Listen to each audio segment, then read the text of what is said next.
Bismillahirrahmanirrahim. Assalamualaikum warahmatullahi wabarakatuh. Puji syukur kita panjatkan atas kehadirat Allah Subhanahu wa Ta'ala, karena pada hari ini kita masih diberi kesehatan.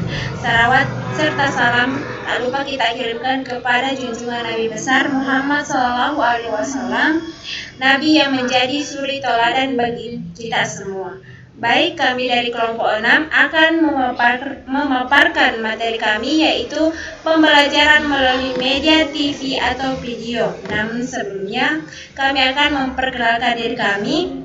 Saya sebagai pemateri pertama, nama Ermi, NIM 119021. Dan saya pemateri kedua atas nama Rahmini, NIM 119022.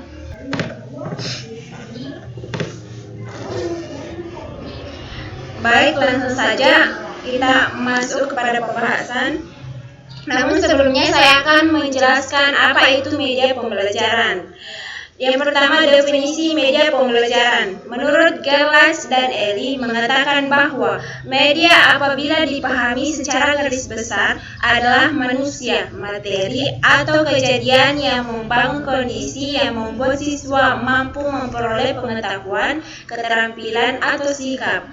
Media salah satu alat komunikasi dalam menyampaikan pesan, tentunya sangat bermanfaat jika diimplementasikan ke dalam proses pembelajaran. Media yang digunakan dalam proses pembelajaran disebut sebagai media pembelajaran. Yang kedua yaitu manfaat media pembelajaran. Manfaat media pembelajaran yaitu pembelajaran akan lebih menarik perhatian siswa sehingga dapat menumbuhkan motivasi belajar. Lanjut, materi pembelajaran akan lebih jelas maknanya sehingga dapat lebih dipahami oleh siswa dan memungkinkan siswa menguasai tujuan pembelajaran lebih baik. Selanjutnya, siswa lebih banyak melakukan kegiatan belajar sebab tidak hanya mendengarkan akan tetapi juga melakukan aktivitas lain seperti mengamati, melakukan, mendemonstrasikan, dan lain-lain. Selanjutnya kita masuk kepada medianya yaitu TV atau video.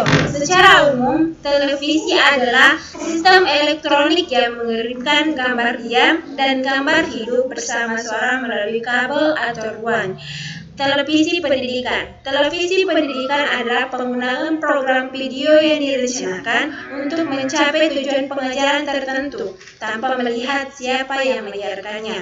Televisi pendidikan tidak sekedar menghibur, tetapi yang lebih penting adalah mendidik. Oke, selanjutnya fungsi media TV. Jadi pada dasarnya televisi sebagai alat atau media massa elektronik yang dipergunakan oleh pemilik atau pemanfaat untuk memperoleh sejumlah informasi, hiburan, pendidikan, dan sebagainya.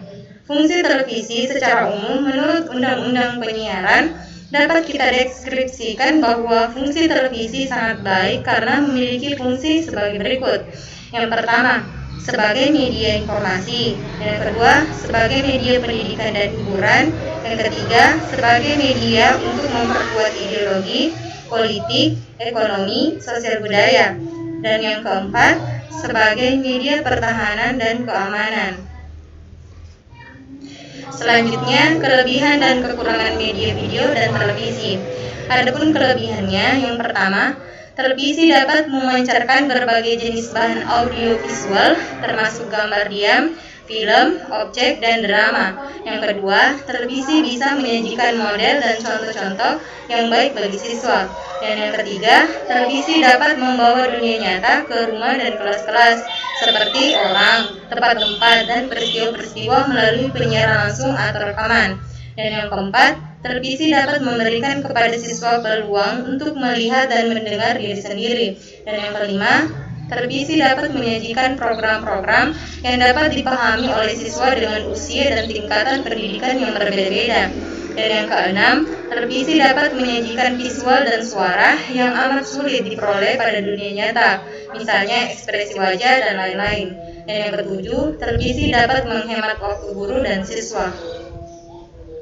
Adapun kekurangannya yaitu televisi hanya mampu menyajikan komunikasi satu arah, dan yang kedua, televisi pada saat disiarkan akan berjalan terus dan tidak ada kesempatan untuk memahami pesan-pesannya sesuai dengan kemampuan individu siswa. Dan yang ketiga, guru tidak memiliki kesempatan untuk merevisi film sebelum disiarkan.